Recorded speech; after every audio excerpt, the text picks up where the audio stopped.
Curiosity box के 8वें दिन में आपका स्वागत है, जहां प्राचीन कहानियां हमें जीवन की गहरी समझ और स्पष्टता देती है।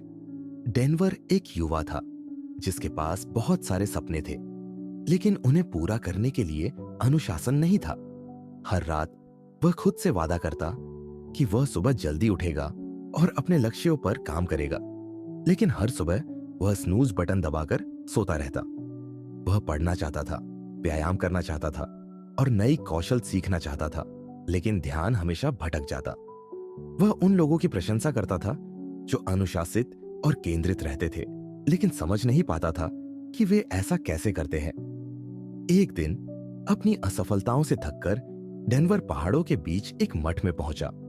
वह जैन गुरु मास्टर रियो से सीखना चाहता था, जो आत्म अनुशासन की शिक्षा देने के लिए प्रसिद्ध थे। जब वह पहुंचा तब सूर्य ढल रहा था और मंदिर की शांति में सुनहरी रोशनी फैली हुई थी। गुरुजी, डेनवर ने निराशा भरी आवाज में कहा, मैं अपना जीवन बदलना चाहता हूं। मैं अनुशासित बनना चाहता हूं, लेकिन कितनी भी कोशिश करूं, मैं असफल हो जाता हूं। मैं योजनाएं बनाता हूं, लेकिन उन्हें पूरा नहीं कर पाता। मैं इसे कैसे सुधार सकता हूं?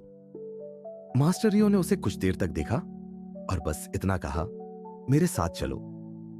वे दोनों चुपचाप एक घने बांस के जंगल से गुजरे। हवा में हल्की सरसराहट थी और ऊंचे ऊंचे बांस झूम रहे थे। कुछ समय बाद वे एक कुएं के पास पहुंचे।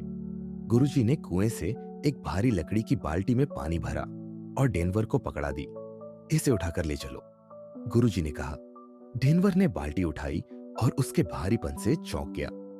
वे एक संकरी पगडंडी पर चलने लगे। रास्ता ऊंचाई की ओर था, जिसमें चट्टानों और मिट्टी की ढलानें थी। कुछ ही देर में डेनवर की बाहों में दर्द होने लगा। पानी छलककर उसके पैरों पर गिरने लगा और उसकी सांसें तेज हो गई। गुरुजी, उसने हांफते हुए कहा, यह बहुत भारी है, मेरी बाहें जल रही है। गुरुजी, जो अब भी सहजता से चल रहे थे, मुस्कुराए और बोले, तो क्या तुम इसे नीचे रखना चाहते हो? हाँ, डेनवर ने राहत की उम्मीद में तुरंत कहा। गुरुजी रुक गए और चारों ओर फैले ऊंचे बांस के पेड़ों की ओर इशारा किया। इन बांसों को देखो, क्या ये एक ही दिन में इतने ऊंचे हो गए? डेनवर ने सिर हिलाया, अब भी अपनी सांसें संभालते हुए। नहीं, ये धीरे धीरे हर दिन थोड़ा थोड़ा बढ़ते हैं। वे जल्दबाजी नहीं करते, वे रुकते भी नहीं, लेकिन समय के साथ वे मजबूत और अडिग बन जाते हैं। गुरुजी ने बाल्टी को जमीन पर रखा और बोले, अनुशासन भी इसी बाल्टी की तरह है। शुरुआत में यह असंभव लगता है।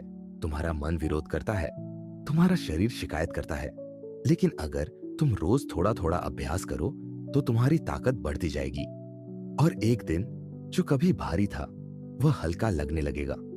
डेनवर ने बाल्टी को देखा, फिर बांसों को। धीरे धीरे उसे एहसास हुआ कि उसकी परेशानी का हल क्या है। तो मुझे एक ही बार में सब कुछ बदलने की कोशिश नहीं करनी चाहिए? उसने पूछा। गुरुजी ने सिर हिलाया। छोटे कदम लो, समय पर उठो। जो वादा किया है उसे निभाओ। जो जरूरी है उसे करो, चाहे मन करे या ना करे। जब तुम इसे हर दिन करोगे तो अनुशासन तुम्हारी आदत बन जाएगा, ठीक वैसे ही जैसे सांस लेना। डेनवर मुस्कुराया।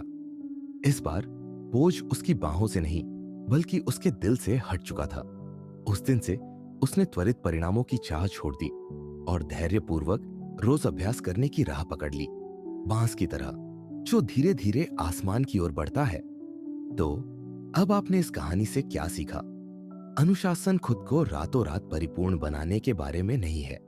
ये छोटे छोटे निरंतर प्रयासों के बारे में है जो समय के साथ ताकत बनाते हैं, बिल्कुल बांस की तरह जो हर दिन थोड़ा थोड़ा बढ़ता है और मजबूत होता जाता है। क्या आपने कभी डेनवर की तरह अनुशासन की कमी महसूस की है? आपने इसे कैसे दूर किया? अपने अनुभव नीचे कमेंट करें। अगर आपको इस कहानी में ज्ञान मिला तो लाइक करें, शेयर करें, सब्सक्राइब करें और क्यूरियोसिटी बॉक्स से जुड़े। कल के एपिसोड में फिर मिलते हैं। तब तक शांत रहे, जिज्ञासु रहे और बढ़ते रहे।